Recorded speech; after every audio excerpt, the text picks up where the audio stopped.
The coffee was still warm. That was the first thing Ambassador Lysy noticed when she entered the human delegation's chamber on the morning of the 4/12/12 council session. The coffee in the ceramic mug on the desk was still warm, and the chair was pushed back at the angle a person leaves when they plan to return in 5 minutes. She touched the rim of the mug and pulled her fingers away. Warm. The datapad next to it still glowed with a half-finished sentence, the stylus resting across the screen like someone had set it down mid-thought, mid-word, mid-breath, and simply never picked it up again. Lysy stood there for a long time, looking at that unfinished sentence. The council session began without the humans. This was not in itself unusual. Species missed sessions, delegates arrived late, entire delegations sometimes skipped votes they considered beneath them. And the Galactic Council of Aligned Species had 412 members. Worlds, so an empty chair barely registered in the noise of the opening proceedings. The Varathi delegate, a tall ridge-backed creature named Hagen, who smelled permanently of sulfur and self-importance, was mid-sentence about tariff adjustments on the Outer Ring trade corridor, when the Katani representative leaned over to her aide and whispered something. The aide checked a console, checked it again. The Katani representative raised her hand. "Where is the human delegation?" Hagen stopped talking, irritated at the interruption, and the speaker, an ancient Pelori whose title was mostly ceremonial, blinked all 6 of his eyes and consulted the attendance registry. "The human delegation has not checked in for today's session," the speaker said. "They have not checked in for any session this cycle," the aide added, and there was something in his voice that made the chamber go a little quieter. The speaker dispatched a runner to the call. "Human quarters on the station." The runner came back 12 minutes later with a face that had gone the color of old paper. The quarters were empty, not ransacked, not abandoned in haste, not stripped bare in the way of a species fleeing danger. Empty the way a house is empty when someone has packed every box with care and swept the floor before locking the door for the last time. The beds were made, the shelves were clean, the diplomatic seals had been returned to their cases, and every single personal item belonging to every single human on Axis Station was gone. Every human. There were 3,000 of them on Axis Station alone. The Council sent inquiries to every outpost, colony, trade hub, and diplomatic quarter where humans were known to live and work across Council space. 1,200 systems spanning a volume of space that took light itself years to cross. The replies came back over the next 6 hours, and each one said the same thing. Gone. The humans on Refus 7, a mining colony of 40,000, gone. The humans on the Pelori Medical Exchange, 200 doctors and nurses who had been running a free clinic for a species that could not afford council healthcare rates, gone. The humans on the Katani border stations, the Varathi trade posts, the deep space relay maintenance crews, the agricultural advisory teams on the famine worlds, the teachers, the engineers, the cooks, the janitors, the translators, the musicians who played in the bar on Deck 14 of Axis Station every Thursday. Gone, gone, gone. Not a single ship on any sensor log, not a single distress signal, departure request, or farewell transmission, not a single word. The Council reacted the way large institutions react to things they do not understand. They held a meeting. Hagen proposed redistributing humanity's trade routes before other species could file competing claims, and his motion passed with a comfortable majority before lunch. The Katani delegate suggested rezoning Earth's solar system as unclaimed sovereign territory and opening it to survey expeditions. Someone from a minor delegation, Lysy could not even remember which species, asked if anyone had checked whether the humans were all right, whether something had happened to them, whether this was a crisis rather than a departure. The question hung in the air for 3 seconds. Then Hagen called for a vote on mineral rights, and it was buried under procedure. Lysy did not vote. She went back to the human delegation's chamber and sat in the still-worn chair and looked at the unfinished sentence on the datapad. She read it 4 times. It said, "Proposed amendment to Section 14 regarding mutual aid obligations between Council member species. Specifically the provision requiring that all member species contribute equitably to—" It stopped there, blinked. Lysai set down the datapad and opened the desk drawer. Inside, arranged with a neatness that made her throat tighten, were objects she recognized. The trade medallion the Council had awarded humanity on their 100th year of membership. The integration commendation from the Cultural Bureau. The small crystal plaque that read, "Valued Member, 400 years of service," that had been presented at the anniversary ceremony Lysai herself had attended, where the human ambassador had given a speech so short and so grateful that 3 delegates had laughed about it afterward. All of them polished, all of them returned. She picked up the plaque and turned it over and over in her hands, and she thought about the human ambassador, a quiet woman named Chen, who drank too much coffee and had a habit of staying late after sessions to help the cleaning staff stack chairs, which no other ambassador in the history of the Council had ever done. Proposed the mutual aid amendment 6 times in 10 years, and been voted down 6 times. Chen, who had smiled each time and said, "Maybe next session."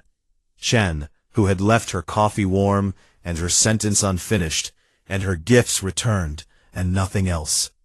Lysai put the plaque back in the drawer. Then she noticed something the others had missed, something small, something that turned the empty room from a mystery into a message. The humans had not just taken their belongings, they had taken their dead. Every off-world cemetery, every memorial vault, every cryopreserved body on every station and colony across 1,200 systems, exhumed, collected, and carried away in the same 90-second window as the living. They had come back for their bones.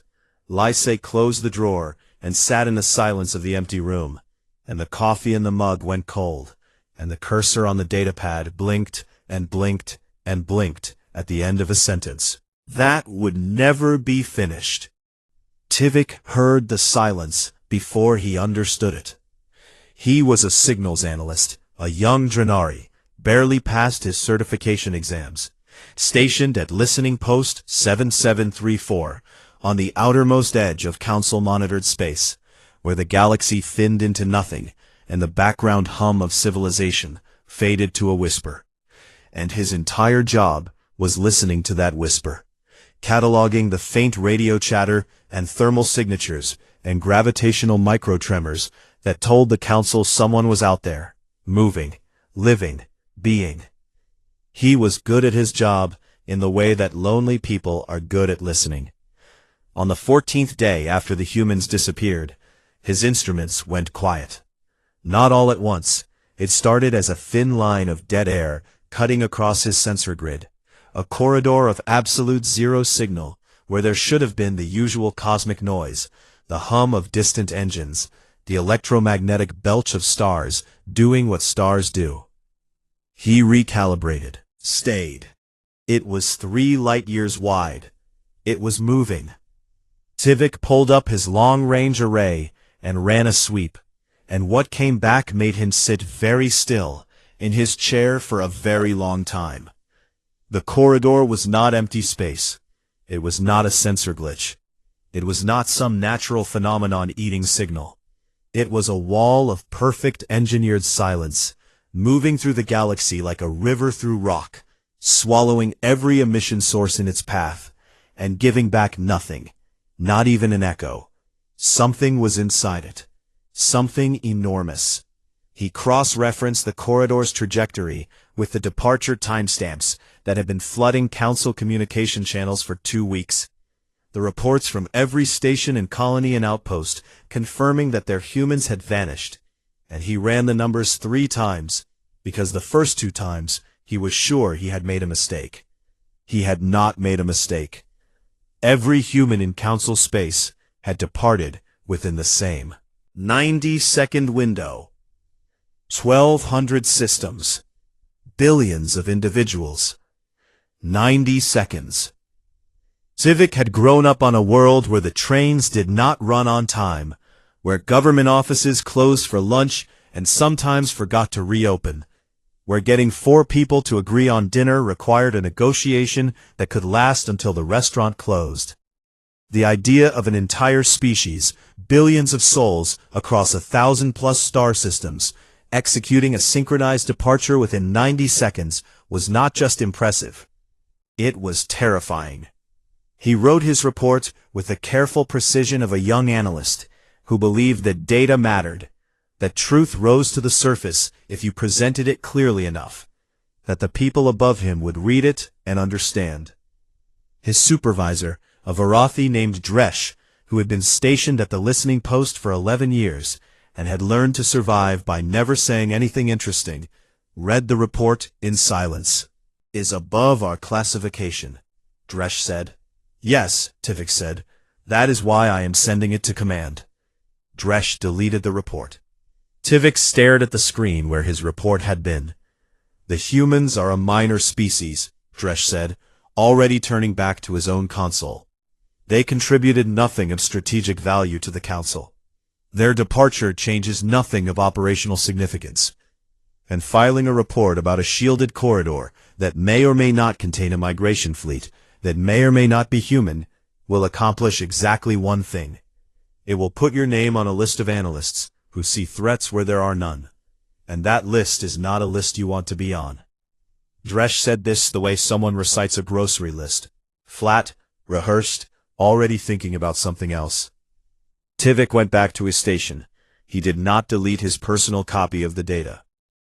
Back in Council space, in the gleaming chambers where decisions were made by species who had mastered faster-than-light travel, but had never mastered the art of paying attention to the people who fixed their plumbing, the redistribution was already well underway.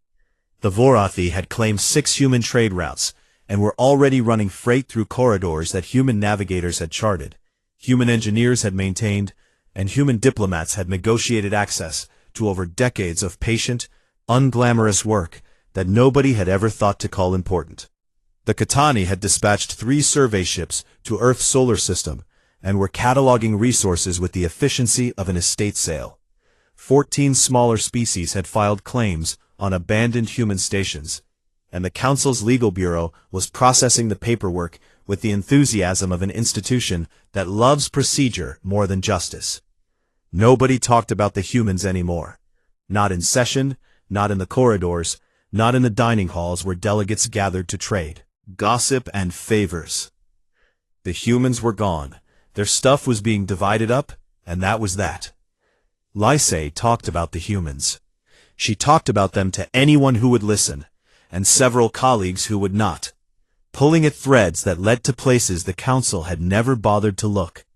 The quiet corners of the bureaucracy, where humanity's actual work had been recorded in maintenance logs and supply manifests and thank you notes written in languages most Council species could not read. She found the clinic network first.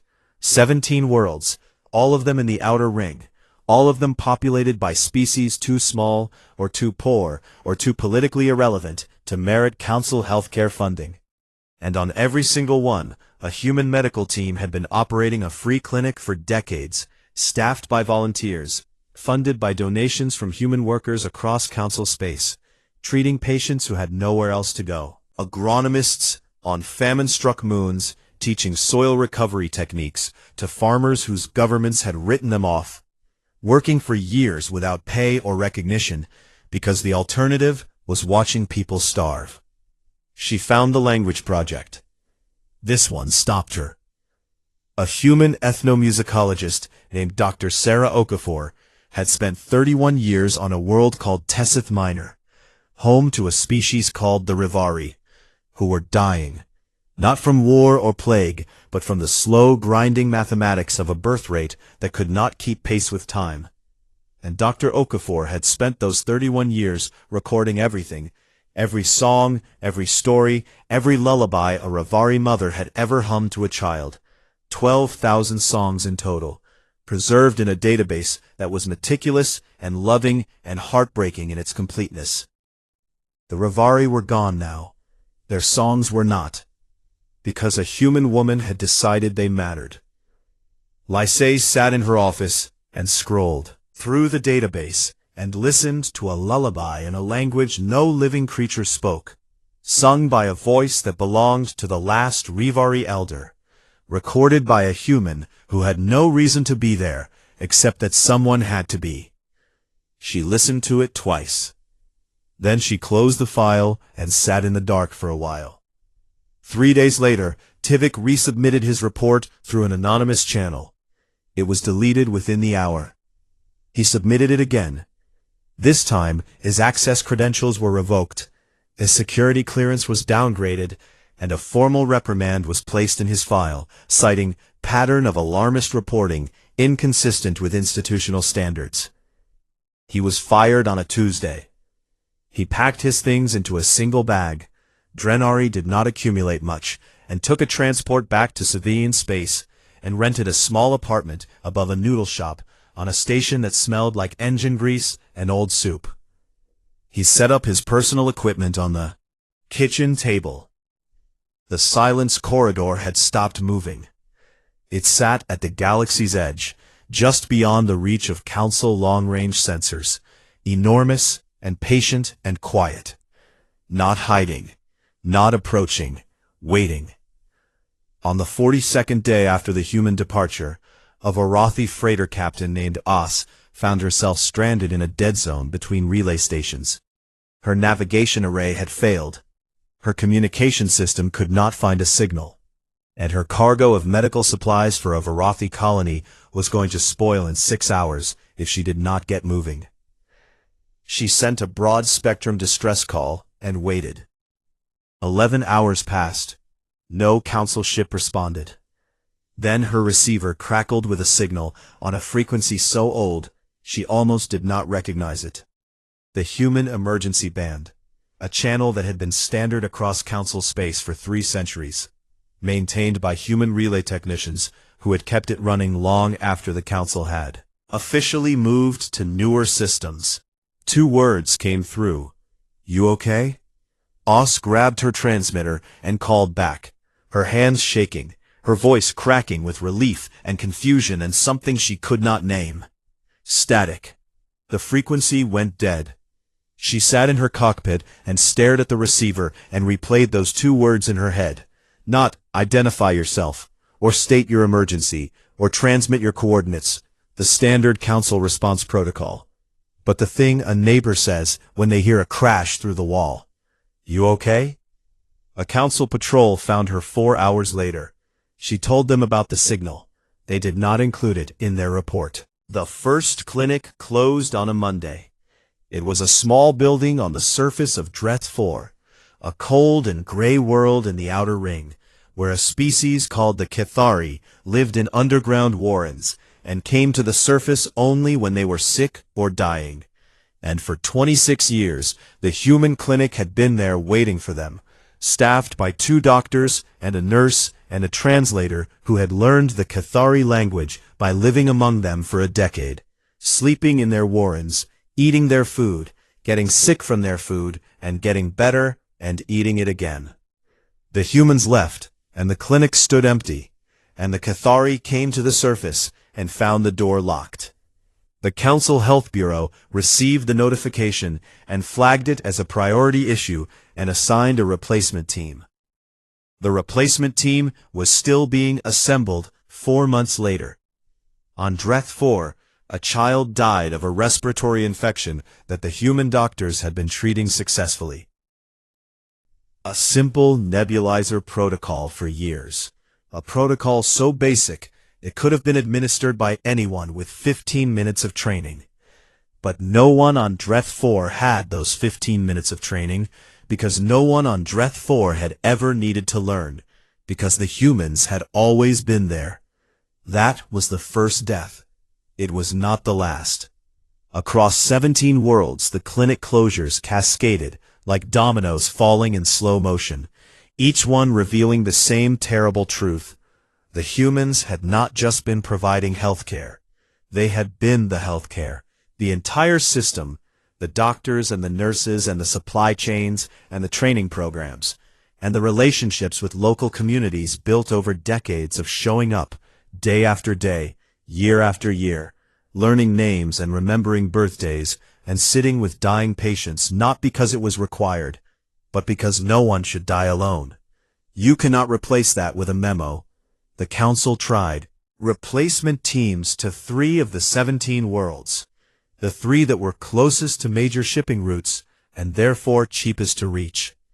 And the teams arrived and found that they did not speak the local languages, did not understand the local diseases, did not know that the Cathari were terrified of bright light and would not enter a clinic with overhead fluorescent panels, did not know that the Rishari on Peleth 9 considered it a grave insult to be touched by someone who had not shared a meal with them first. The human doctors had known all of this. They had known it the way you know the creaky step on your own staircase, not because someone told them, but because they had walked it 1,000 times. 3 weeks after the clinics closed, the Deep Space Relay Network began to degrade. This was a different kind of failure, not emotional, not humanitarian, but infrastructural, mechanical, the kind of failure that made the Vorathi sit up straight because it affected trade, which was the only thing the Vorathi consistently cared about. The relay network was the nervous system of Council space. Thousands of signal boosters and communication hubs strung across the void between star systems. Each one a small, unmanned station that caught transmissions and amplified them and sent them on their way, allowing species separated by light years to talk to each other in something close to real time. The humans had been maintaining 40% of these stations. Not because anyone asked them to, not because they were paid to, not because it was part of any treaty or obligation or formal agreement. They maintained the relays because the relays needed maintaining, and nobody else was doing it. And the human maintenance crews, small teams of 2 or 3 engineers who traveled between stations in battered old ships, held together with duct tape and optimism, had kept the network running for over a century. Combination of technical skill and what could only be described as affection for machines that no sane species would feel. They left notes inside the relay stations, handwritten notes, taped to the insides of access panels, scrawled on pieces of cardboard, and tucked behind circuit boards. Notes that said things like, "Connector 7B is loose, give it a wiggle before you panic," and "This capacitor is older than my grandmother, treat her gentle," and "If the signal drops after a solar flare, just wait 10 minutes, she comes back on her own, she always does." The replacement engineers sent by the Council opened the access panels and found the notes, and did not understand them. Not the words were simple enough, but the idea that someone would write a love letter to a relay station, would give a capacitor a gender, would spend decades learning the personality of a machine, and then leave behind instructions written not in technical language, but in the language of someone introducing you to a friend. The relays failed anyway, one by one, then in clusters, then in cascading chains that left entire sectors of Council space cut off from each other. Dark zones where ships could not navigate and distress calls went unanswered, and colonies that had relied on real-time communication with their homeworlds for centuries found themselves suddenly and completely alone. The Vorathi lost contact with 2 outer colonies. Hagen, who had been the loudest voice calling for the seizure of human trade routes, stood in the Council chamber and blamed the Katani for sabotage. The accusation was absurd, and everyone knew it was absurd. But absurdity had never stopped Hagen before, and the Katani delegate responded with fury. And within an hour, the chamber had descended into the kind of shouting match that the human ambassador used to diffuse, by standing up and saying something so disarmingly reasonable that everyone forgot they were angry. No one stood up. No one said anything reasonable. The agricultural failures came next. The Outer Ring colonies, 14 worlds that grew food for a combined population of 2 billion, had been using human-designed irrigation systems for decades. Systems that were elegant and efficient and open source. The schematics freely available to anyone who wanted them. The schematics are not knowledge. The systems had been designed by human engineers who understood water the way the relay crews understood machines. Not just the physics of it, but the feel of it. The way pressure behaved differently in low gravity. The way soil composition changed over seasons on worlds with 3 suns.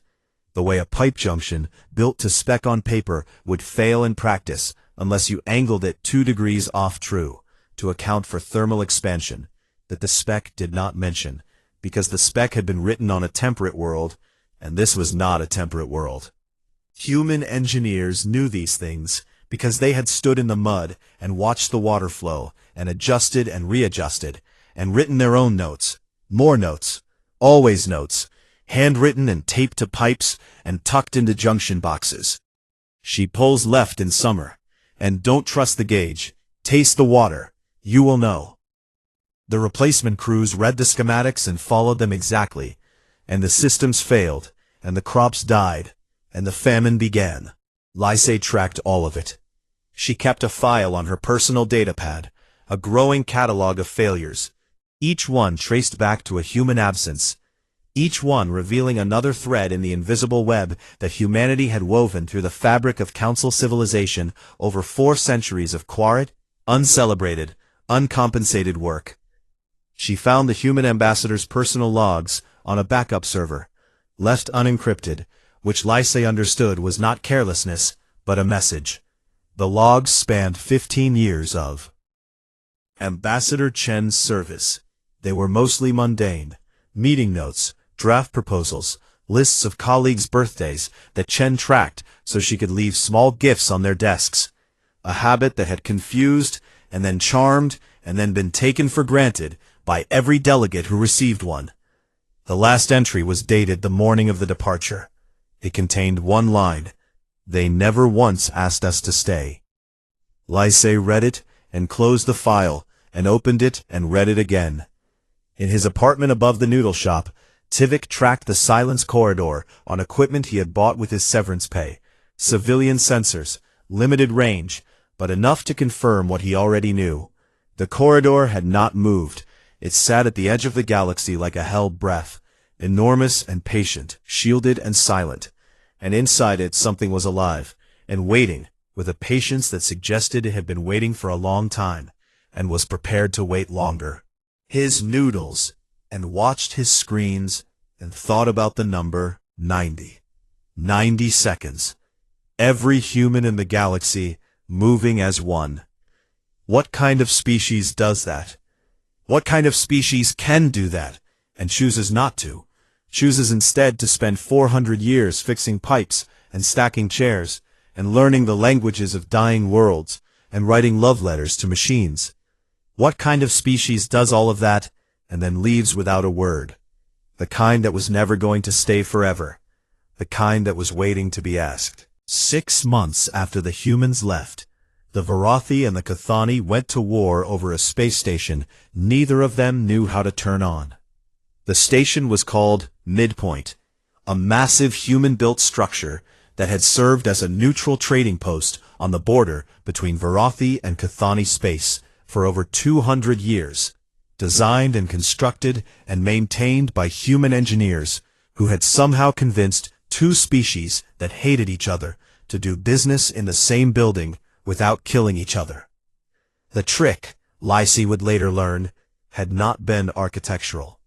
It had been the humans themselves, the station managers and trade facilitators and bartenders and cooks who staffed Midpoint had spent 2 centuries learning exactly how far apart to seat a Varathi and a Cathani at dinner, exactly which jokes to tell to diffuse a trade negotiation going sour, exactly when to offer a drink and when to offer silence, and when to pretend they had not noticed the knife under the table. Table, with the humans gone. The Varathi and the Cathani both claimed Midpoint. The Varathi sent a garrison, the Cathani sent a warship. The first shots were fired on a Tuesday, and by Wednesday, the border region was burning with a ferocity that surprised everyone except the historians who had been saying for decades that the only thing standing between the Varathi and the Cathani was a species of coffee-drinking bipeds who were too stubborn to let their neighbors murder each other. The council convened an emergency session. The chamber was half empty. 6 species had recalled their delegations due to communication blackouts caused by the relay failures. 4 more had sent junior representatives because their senior diplomats could not travel safely through sectors where the navigation systems had gone dark. And the Pellery speaker looked 10 years older than he had 6 months ago, all 6 eyes ringed with the gray that meant exhaustion in his. Species. The question before the council was simple. Should they send a delegation to the Galactic Rim to formally request that humanity return? The debate was not simple. Hagen spoke first because Hagen always spoke first. The humans, he said, standing at his podium with the rigid posture of a species that expressed dominance through height, were a minor member of this council, a service species whose contributions, while occasionally useful, were never essential to the functioning of our civilization.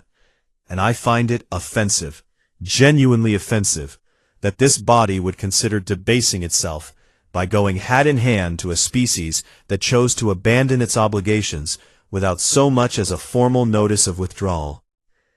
He said, service species, the way someone says the help. The Cathani delegate, whose name was Yashiel, and who was visibly exhausted from managing a border war she had not wanted, responded with the controlled fury of someone who had been biting her tongue for 6 months. The Varathi delegate speaks of obligations, she said, and yet the Varathi were the first to seize human trade routes, the first to claim human stations, the first to loot the belongings of a departed neighbor, like scavengers picking through a carcass.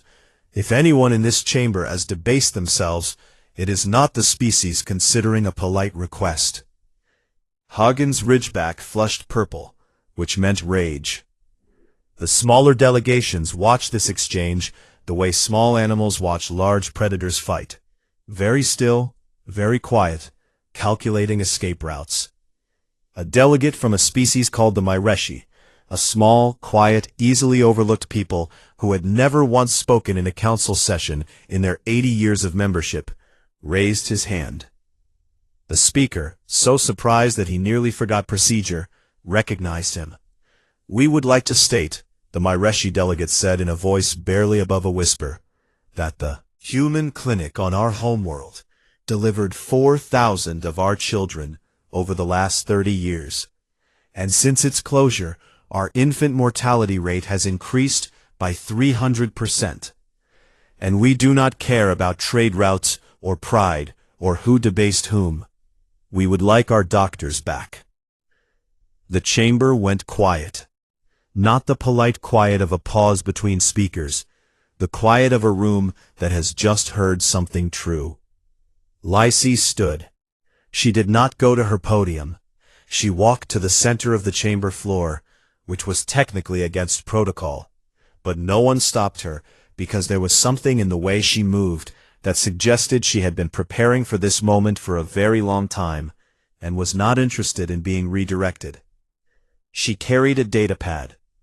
I am going to read a list, she said, and I ask that you not interrupt me. She read.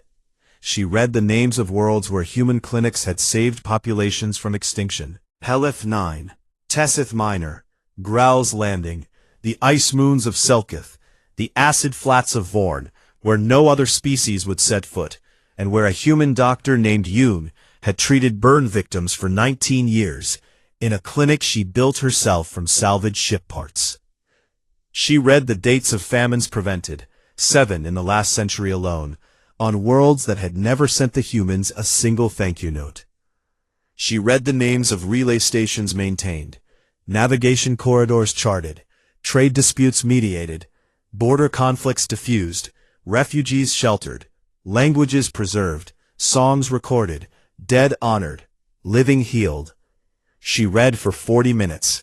She did not editorialize, did not raise her voice, did not pause for emphasis. She simply read, name after name, date after date, act after act, and the list itself was the argument, because the list was so long that by the 20th minute, delegates who had voted to seize human assets were shifting in their chairs, and by the 30th minute, the Mareshi delegate was openly weeping, and by the 40th minute, even Hagen had stopped looking at his datapad.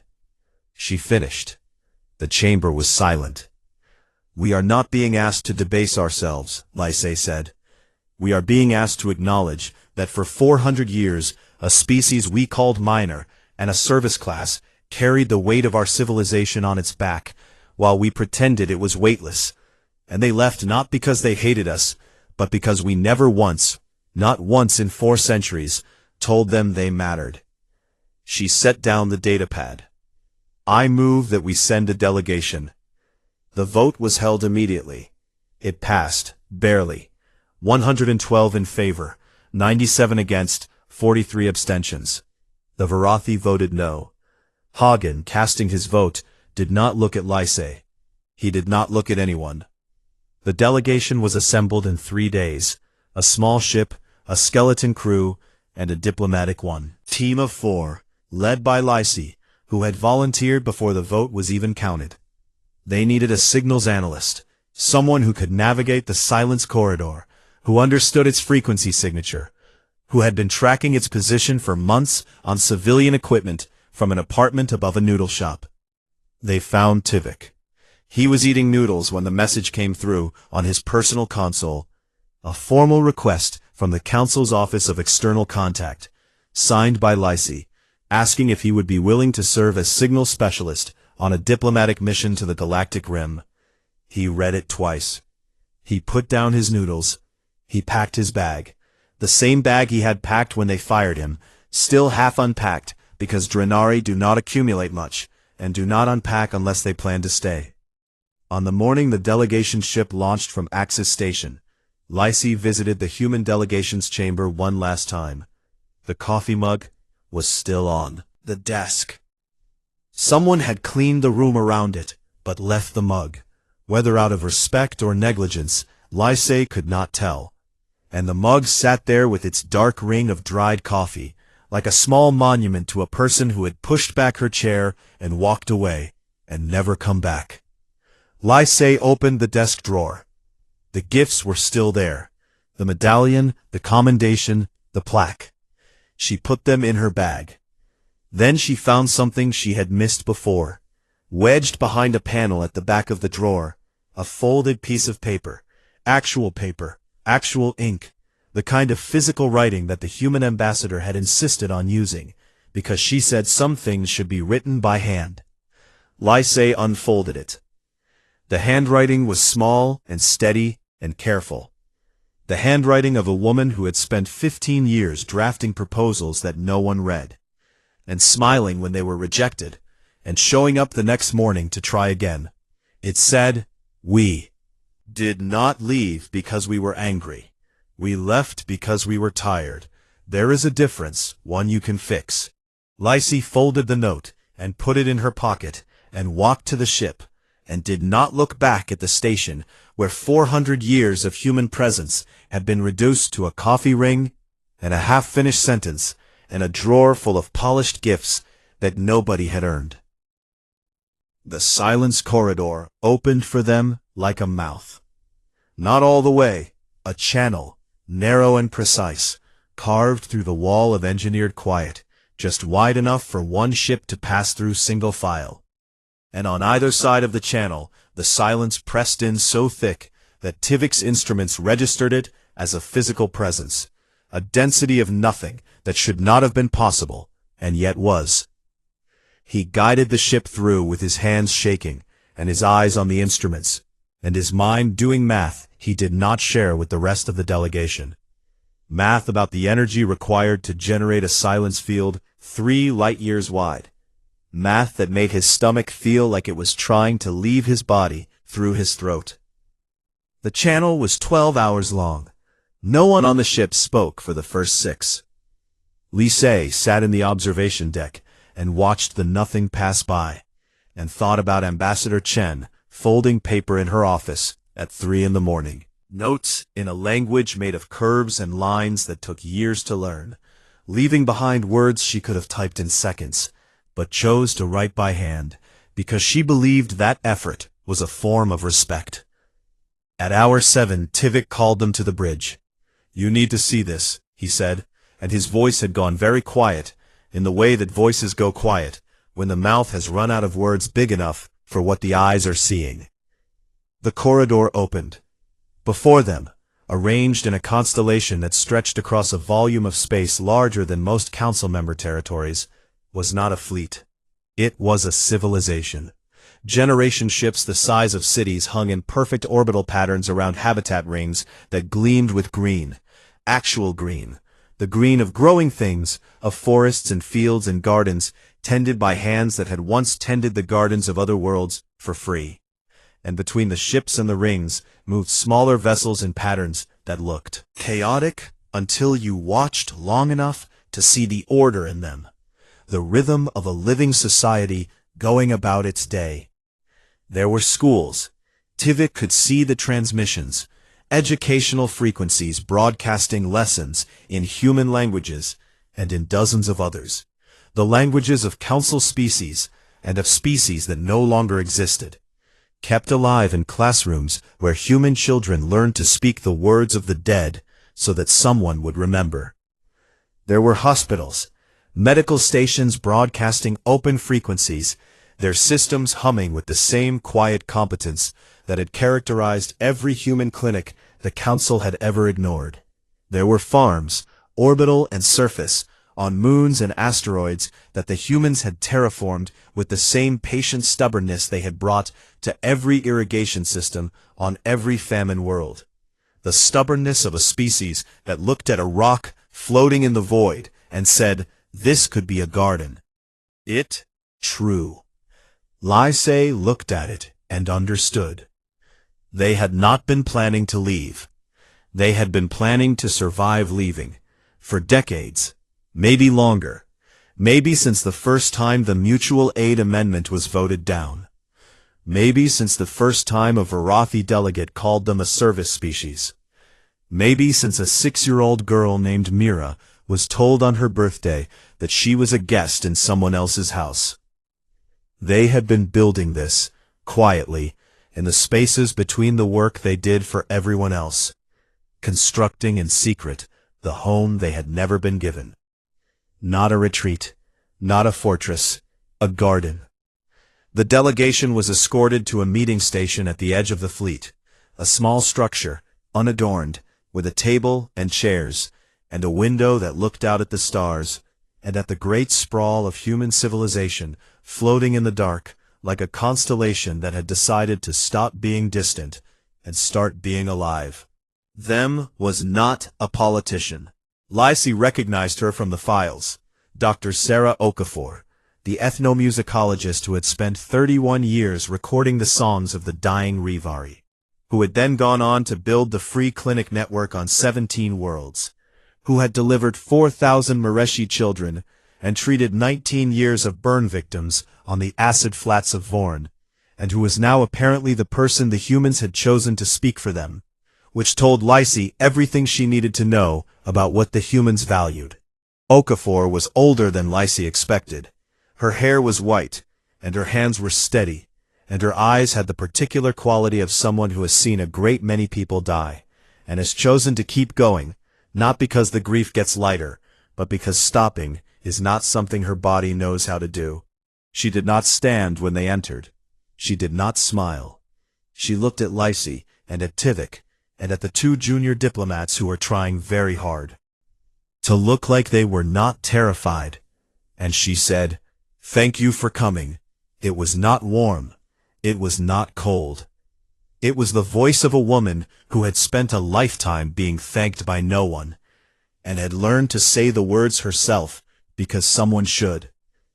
Lysay sat across from her and placed the gifts on the table: the trade medallion, the integration commendation, the crystal plaque that said, "Valued member, 400 years of service."